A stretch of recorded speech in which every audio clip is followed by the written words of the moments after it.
Thank you, Ruth, for that fascinating history of our library. This event has been 4 years in coming, and the result exceeds expectations by orders of magnitude. We have a new John C. Hart Library to meet the needs of our community for the present and for the foreseeable future. We have a new library which was built with care and devotion and artistry, and we thank our architect for that. We have a new library which preserves the architectural and conceptual links to the past while providing the function and the spaciousness for the future. We have a new library which adds value to those who use it, to those who serve in it, to the neighbors, and to the community at large. Circumstances facing this and other libraries are far different today than in John Hart's time. Today, people in all walks of life are regularly confronted with complex choices and issues which are difficult to resolve. We're busier than ever before. We have a multiplicity of roles as parents, as consumers, students, breadwinners, professionals, people seeking a better quality of life. To survive, we need to be knowledgeable and to stay informed. To be responsive, the library must be able to offer knowledge to those who need and want it. It must offer information and facts in meaningful and understanding terms. It must offer programs which contribute to the quality of our limited leisure time. It must do so effectively and efficiently and economically. In other words, it must provide a quality of services at all levels of its undertaking. More than 50,000 book titles are published every year just in the United States alone. To that we can add thousands of periodicals, audio tapes, video cassettes, and other media. Our library director and staff have a vital task to select from this portion the best information which reflects our community needs and interests.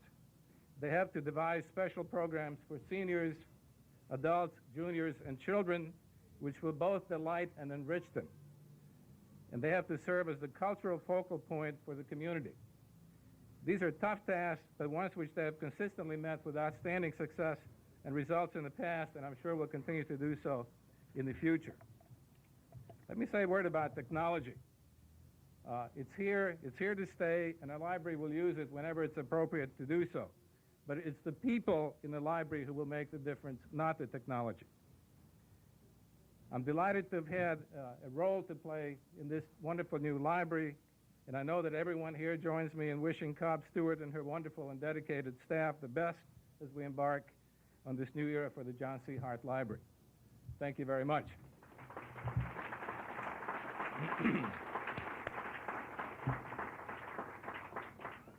I relish the opportunity of introducing Cobb Stewart, and without a doubt, Mrs. Juskowicz's remarks are correct. Without Cobb, I don't think we would have been here today. So Cobb, thank you again on behalf of all of us, and thank you, everybody.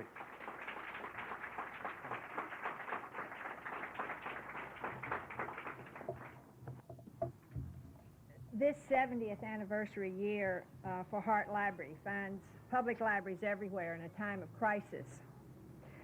They live with the constant threat of loss, of staff to private industry, of dollars to inflation and shrinking budgets, and of ideas to censorship. You are here today because you know how important public libraries are to the cultural life of a community. You're here to celebrate Yorktown's commitment to the idea of free public library service. I can't remember exactly, but the recognition that the library couldn't provide decent library service under the physical conditions that existed must have come to me very quickly after I became director in 1980. We tried various strategies. We rearranged the space. We covered over windows with stacks. We moved out tables to add stacks. None of it was enough. The plain fact was that only a new building would do it. In February of 1985, I asked Neil Bailenson, who was the liaison to the library board from the town board, to join me for breakfast one morning. We discussed the pressing need for space and how the library board might help in a campaign to pass a referendum and raise money. I date the project from that day, and from then until now, both Councilman Bailenson and Supervisor Elliott have always found a way to keep this project alive and to preserve the square footage that we desperately needed. Thank you.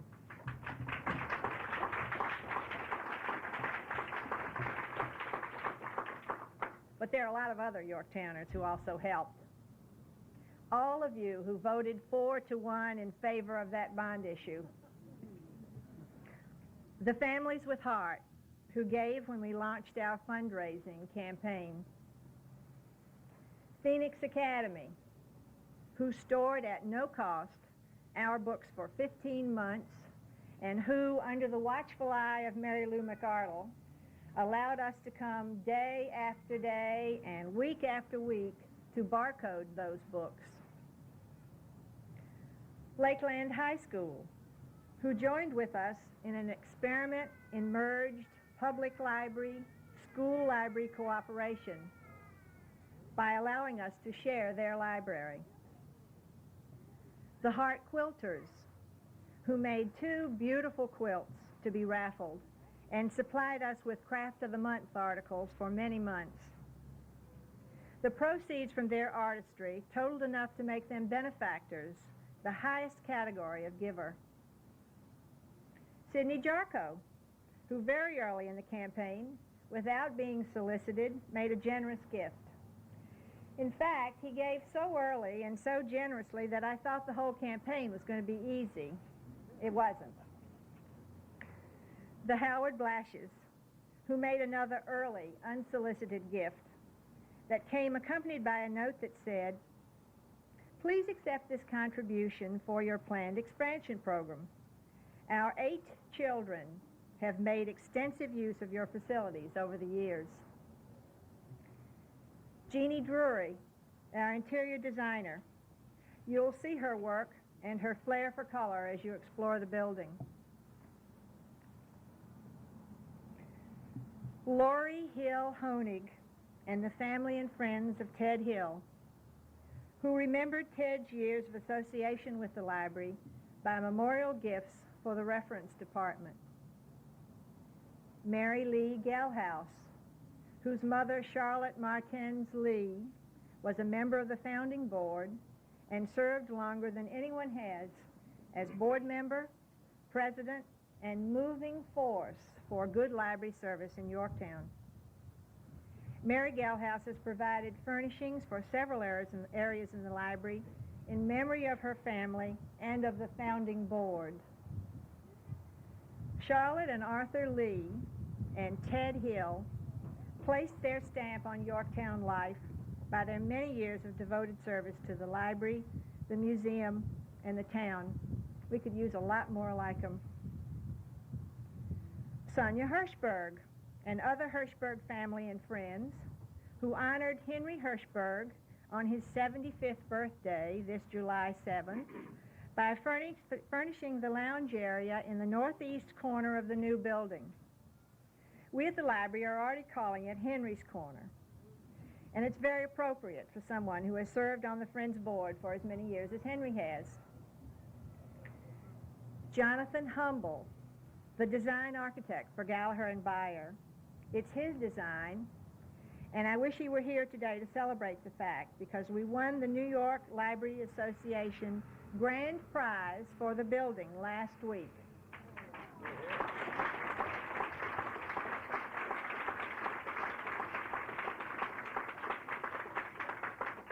As you heard from Ray, Jonathan had another commitment. He's in Hawaii on his honeymoon. The Shrub Oak Stamp Club, who honored the library by making a commemorative postal card, which is on sale today, around the corner there.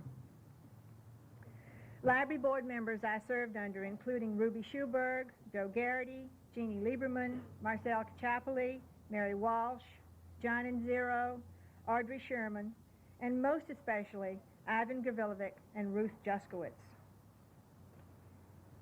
Senator Mary Goodhue and Assemblyman Henry Barnett whose New York State grants gave us a real leg up on the fundraising goal. Many, many thanks. Dave Amerling, chairman of the building committee, who gave me invaluable technical lessons in reading plans and working with architects. My husband, Bob, who's been married to both me and Hart Library for 4 years now.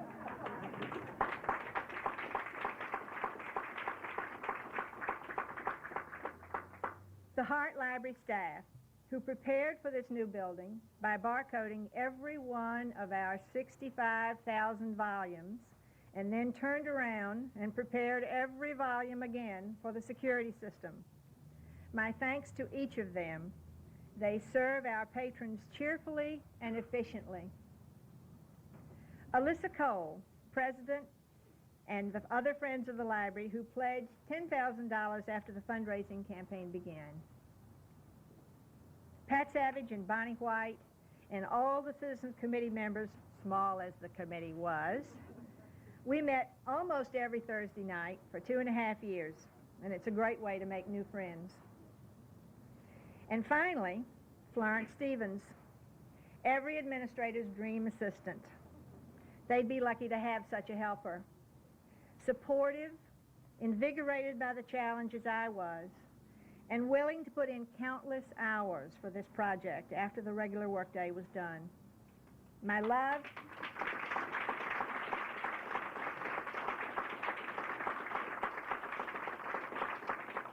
love and thanks for accompanying me on this journey. Florence has built a fine children's department and has served as advisor on children's readings to a couple of generations of Yorktown children. Today we want to honor her with a plaque to be in the children's department for all to see. It reads as follows: "And her tireless effort in the development of a superior children's department, the trustees and staff of the library honor Florence H. Stevens on the occasion of the opening of the new children's room, September 1990.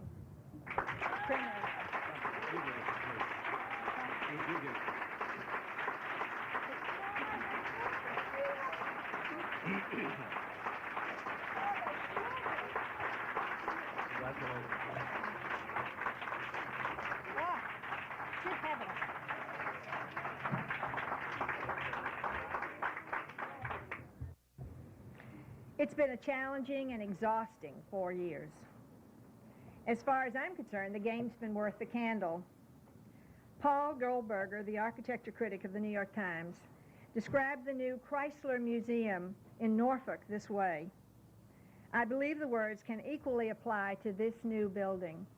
Quote, "The newly built Chrysler is what we ought to be calling healing architecture. The additions bring together parts of a building that were once at war with each other and give a focus to a neighborhood that had lacked a strong piece of civic architecture at its heart." Unquote. This healing architecture in Shrub Oak is a building Yorktown can be proud of. Come and use it often, and thanks for coming today.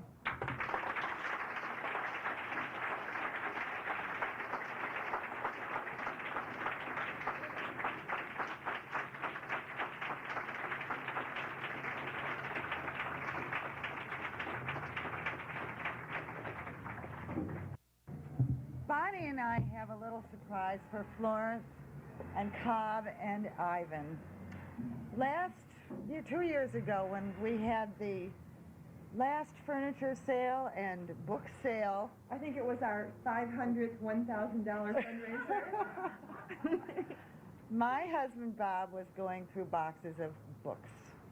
And he came across this book, and I don't know why he picked it up, You'll love this, Cobb. The Strenuous Life by Theodore Roosevelt. However, when he opened the book, on the fly leaf it says,